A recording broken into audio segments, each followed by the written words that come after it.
The better than cure అని ఏదైతే మనం ఒక హెల్త్ విషయంలో ఒక గొప్ప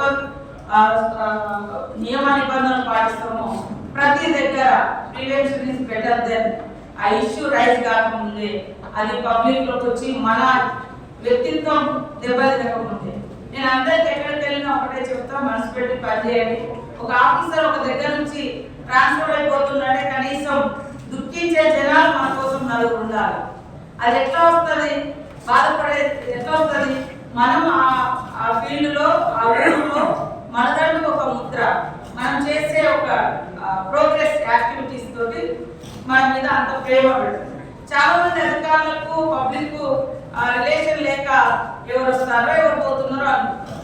కాబట్టి ఈరోజు మన ఇళ్ళలో పిల్లలు హ్యాపీగా మన కుటుంబం ఉండాలంటే బయట కూడా మనం పనిచేసే ప్రదేశాలలో ఆ పిల్లలు ఆ కుటుంబం ఆ జనాలు కూడా మనం ఇచ్చేటువంటి యాక్టివిటీస్ తోటి మన ప్రోగ్రాంలతోటి సంక్షేమంతో వాళ్ళు కూడా హ్యాపీగా ఉండాలి.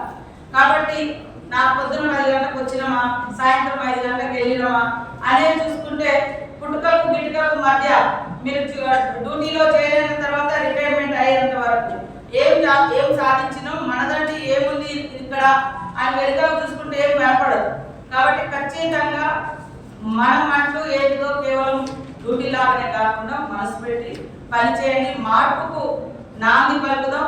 మిమ్మల్ని కన్నా తల్లిదండ్రులు, మీరు కన్నా మీ పిల్లలు గలలు ఎగరేసుకొని మీ గురించి గొప్పగా చెప్పుకునే పరిస్థితి రావడమే మీరు నిజంగా ఈ మధ్య అంటే మీరు జాబ్లోకి వచ్చిన కానీ రిటైర్ అయ్యే వరకు మీరు చేసేటువంటి సర్వీస్ యొక్క గొప్పతనమే మీ కుటుంబ సభ్యుల యొక్క గౌరవాన్ని పెంచుతుంది అనేటువంటి విషయాన్ని మర్చిపోకుండా అందరూ నియమ నిబంధనలు, మానవత్వం, మంచితనం, హార్డ్ వర్క్ ఇవన్నీ కూడా జోడించి సమస్యలు రాకుండా, సమస్యలు జటిలం కాకుండా ఎక్కడికక్కడ ఉన్న వాస్తవాన్ని పరిశీలించి ఆ వాస్తవ సమస్య ఏదైతుందో ఆ సమస్యకు మనం పరిష్కారం ఇచ్చినప్పుడు మీరేంటో నలుగురికి తెలుస్తుంది.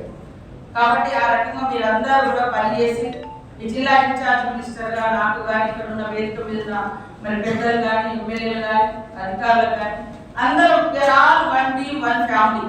ఇక్కడ ఒక డిస్ట్రిక్ట్ ఆఫీసర్స్ అంటే మీకు ఏ బాధ వచ్చినా మేము ఉంటాం. మాకు కావాల్సినటువంటి వర్క్ ఏదైతే పబ్లిక్ కోసం మనం చేస్తున్నామో సంక్షేమ కార్యక్రమాలు అది పబ్లిక్ కావాలి.